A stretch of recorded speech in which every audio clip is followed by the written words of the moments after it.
Let's mic बयानबाजी। नमस्कार, आप देख रहे हैं लेट्स माइक बयानबाजी। राजनीति के गलियारों से लेकर सत्ता और विपक्ष के वार पलटवार तक, आइए सुनाते हैं आपको आज के सबसे चर्चित बयान। बीजेपी के पूर्व सांसद बृजभूषण शरण सिंह ने हाल ही में अयोध्या में हनुमानगढ़ी में नमाज पढ़े जाने के दावे को पूरी तरह खारिज करते हुए एक बयान दिया है। दरअसल गोंडा में मीडिया से बातचीत करते हुए उन्होंने कहा कि हनुमानगढ़ी की सीढ़ियों पर कभी कोई नमाज नहीं पढ़ी गई है। इसके साथ ही बृजभूषण सिंह ने यह भी दावा किया कि इस ऐतिहासिक हनुमानगढ़ी मंदिर का निर्माण बाराबंकी के एक मुस्लिम व्यक्ति द्वारा करवाया गया था। और पवित्र हनुमानगढ़ी की सीढ़ियों पर नमाज पढ़ाने वाले लोग हैं ये लोग। हनुमानगढ़ी की सीढ़ियों पर इन्हीं पापियों ने नमाज पढ़वाने का काम किया था। कैसे हनुमानगढ़ी आप भी दर्शन करने जाते हैं, पुरानी बातों को फिर सामने अब लाया जा रहा है कि वहाँ पर नमाज पढ़ी गई थी। लोग नहीं, कभी नमाज नहीं पढ़ी गई थी, कभी नमाज नहीं वहाँ पर पढ़ी गई थी, ये गलत है।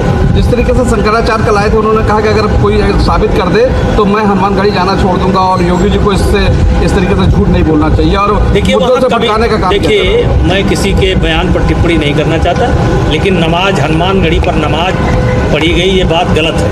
लेकिन जो लोग नमाज की बात उठाते हैं पढ़ी गई, तो उनको मालूम होना चाहिए कि इस हनुमानगढ़ी का निर्माण एक मुसलमान ने ही कराया था। आज भी पत्थर लगा हुआ है, तो उसने कराया था। ये बाराबंकी का कोई मुस्लिम समाज का नाम हमें संजोग से नहीं याद है, लेकिन ये हनुमानगढ़ी का निर्माण ही कराया है मुस्लिम समाज के। बयानबाजी में आगे बात करते हैं। दिल्ली के जंतर मंतर पर 21 दिनों से भूख हड़ताल पर बैठे सोनम वांगचुक को पुलिस द्वारा अस्पताल ले जाए जाने के बाद कॉकरोच जनता पार्टी के संस्थापक अभिजीत दीपके ने केंद्र सरकार पर आरोप लगाया। उन्होंने कहा कि पुलिस ने सोनम के साथ अभद्र व्यवहार किया, उन्हें घसीटकर जबरन अस्पताल ले गए और उनके साथ भी मारपीट की। दीपके ने प्रधानमंत्री नरेंद्र मोदी के इस्तीफे की भी मांग की है। सुबह 7 बजे जब मैं यहाँ से निकला फ्रेश होने के लिए, तभी पुलिस के गुंडे यहाँ आए, सोनम सर को घसीटकर गाली गलौज करके लेकर गए। 60 साल से जो इंसान है, जो भूख हड़ताल पर बैठा हुआ था 20 दिनों से, 60 साल के इंसान को जो 20 दिनों से भूखा था, उसको दिल्ली पुलिस गाली गलौज करके घसीटकर यहाँ से जबरदस्ती उठाकर लेकर गई। ये कहाँ लेकर गई हमें पता नहीं है। और जब मैं मेरे दोस्त के घर से निकल, जैसे ही मुझे ये खबर मिली, मैं जंतर मंतर आ रहा था, पुलिस वालों ने मुझे भी मारपीट की, मुझे भी सड़कों पर घसीटा और गेट बंद करके मुझे अंदर रखा और कहता है तू जंतर मंतर कैसा जाता है हम देख लेते हैं। मुझे भी दिल्ली पुलिस ने डिटेन कर रखा था, मेरे साथ भी मारपीट की, मुझे भी घसीटा गया रोड पर।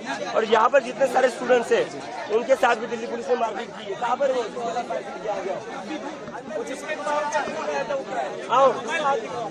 केंद्रीय रक्षा मंत्री राजनाथ सिंह ने हाल ही में दिल्ली के उपराष्ट्रपति भवन में RSS @ 100 a century of service unity and sacrifice नामक पुस्तक के विमोचन समारोह में कहा कि RSS हमेशा राष्ट्र प्रथम की भावना से कार्य करता रहा है और आज यह दुनिया का सबसे बड़ा आर्थिक रूप से आत्मनिर्भर स्वयंसेवी संगठन है। संविधान हर नागरिक को संगठन बनाने का अधिकार देता है, इसलिए RSS को किसी रजिस्ट्रेशन प्रमाण पत्र या सरकारी मान्यता की आवश्यकता नहीं है। संघ सेवा की भावना के साथ लगातार कार्य करता रहेगा। संघ ने हमेशा राष्ट्र प्रथम सदैव प्रथम के भाव से कार्य किया है और इसी का परिणाम यह हुआ है कि RSS दुनिया का सबसे बड़ा और आर्थिक रूप से आत्मनिर्भर स्वयंसेवी संगठन बन चुका है।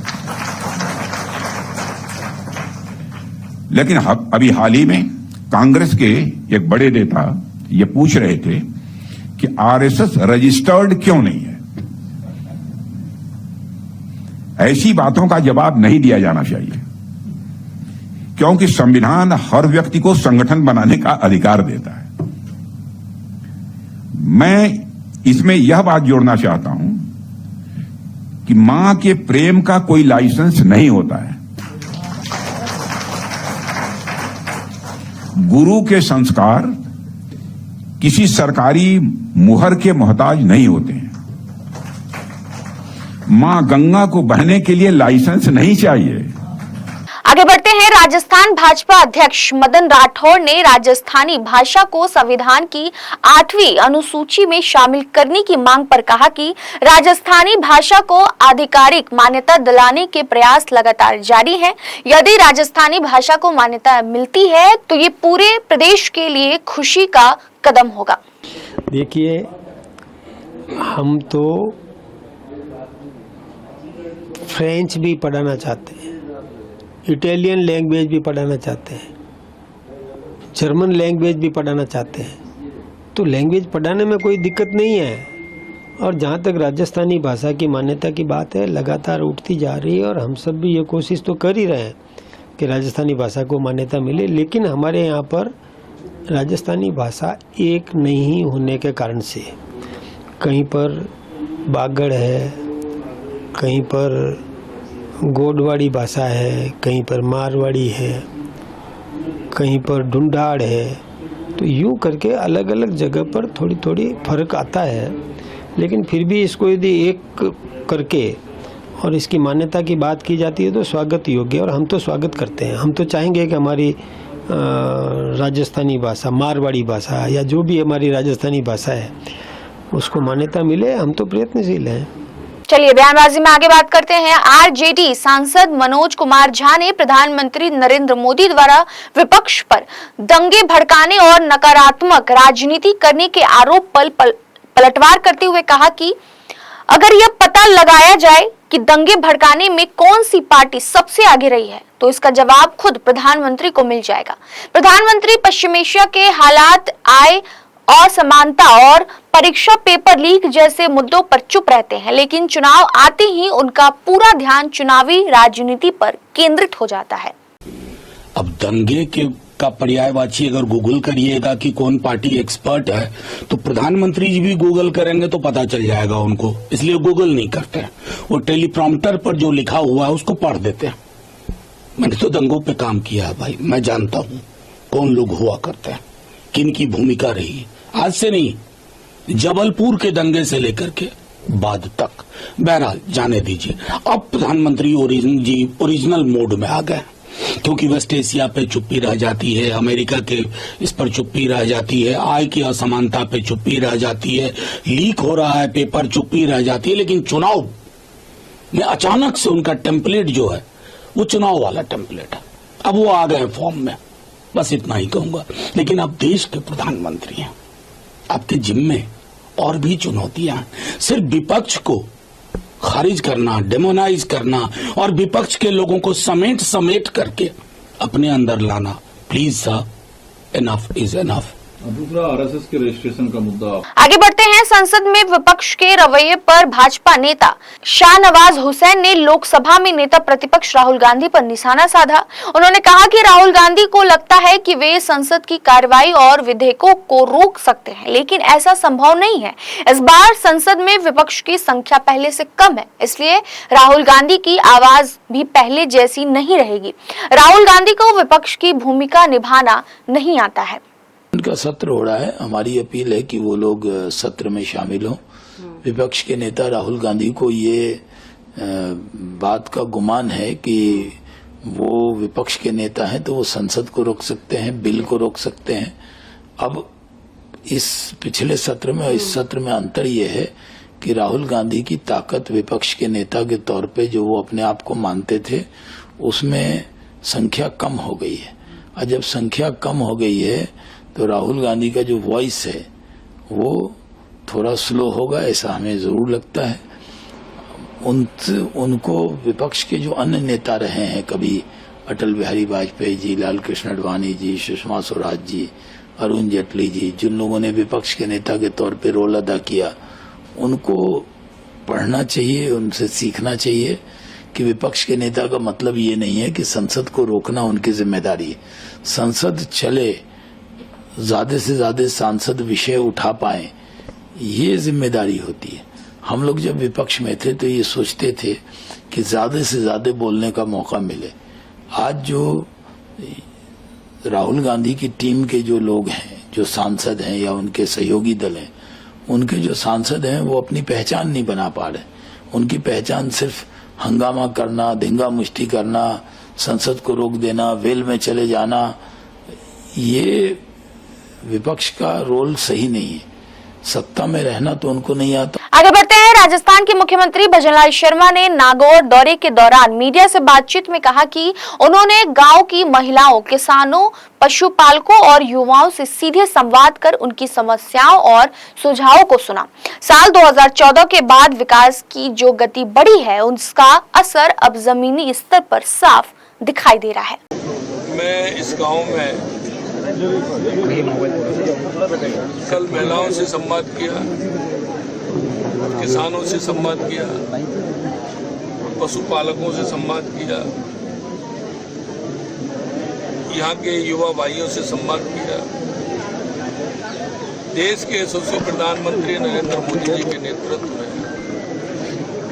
देश के अंदर 2014 से जिस तरह के बदलाव हुए हैं, चाहे वो गरीब कल्याण की योजना हो, चाहे विकास की योजना,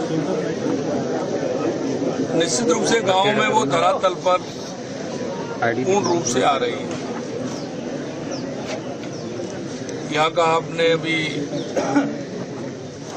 देखा है, लोगों को मैं सुबह सभी से मिला हूँ कि हमारे विधायक जी अजय किलक जी ने बहुत अच्छा विकास के कार्य यहाँ कराए हैं। देहरादून में छात्रों की गूंज कार्यक्रम में लोकसभा में नेता प्रतिपक्ष राहुल गांधी ने शिक्षा व्यवस्था को लेकर केंद्र सरकार पर निशाना साधा।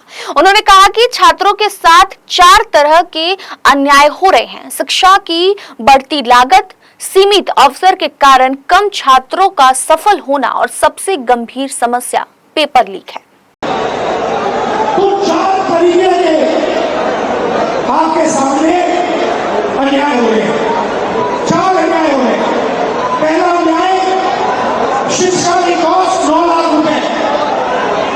दूसरा अन्याय, 5 दरवाजों में से 4 दरवाजे बंद।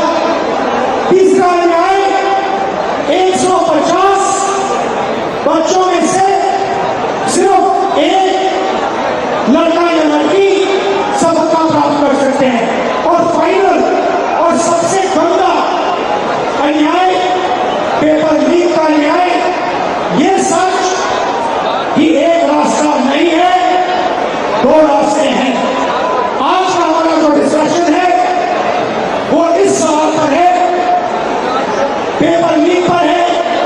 पेपर लीक कैसे होता है, कौन करता है और प्रपोज सॉल्यूशंस क्या हो सकते हैं। अब मैं आप में से 2-3 लोगों से बात करना चाहता हूँ। चलिए आगे बढ़ते हैं।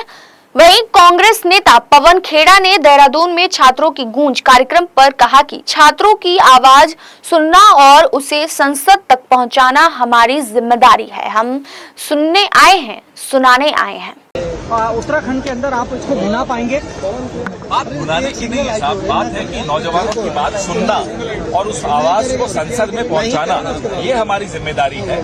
हम भुनाने या भुनने नहीं आए हैं, हम सुनने आए हैं, सुनाने आए हैं। मौजूदा सरकार से क्या कहेंगे, क्योंकि एक प्रोग्राम भी आसपास ये बहरों की सरकार, हम फिर भी अपनी आवाज बुलंद करेंगे, सड़क पर कर ही रहे हैं, संसद में भी करेंगे। भविष्य में क्या सोनम वांगचुक अपना हंगर स्ट्राइक खत्म करेंगे? आप उम्मीद? हमने उनसे आग्रह किया कि ये गूंगी बहरी सरकार के सामने इस तरह की लोकतांत्रिक विरोध की भाषा नहीं चल पाएगी, अपनी जान को जोखिम में न डालें। फिलहाल लेट्स माइक बयानबाजी में बस इतना ही। आप बने रहिए लेट्स माइक के साथ। नमस्कार। आप सुन रहे थे let's mike modern radio. Follow कीजिए हमें हमारे सोशल मीडिया प्लेटफॉर्म्स पर। It's time for news. It's time for Modern Radio. Presenting the first radio news app, Let's Mic. Let's Mic, a news-based app on your phone where you get to watch and listen news, talk shows, interviews, radio show podcasts. On Let's Mic, you get all relevant information of TV, print, radio, podcast, and digital. Let's Mic talks about every segment of life.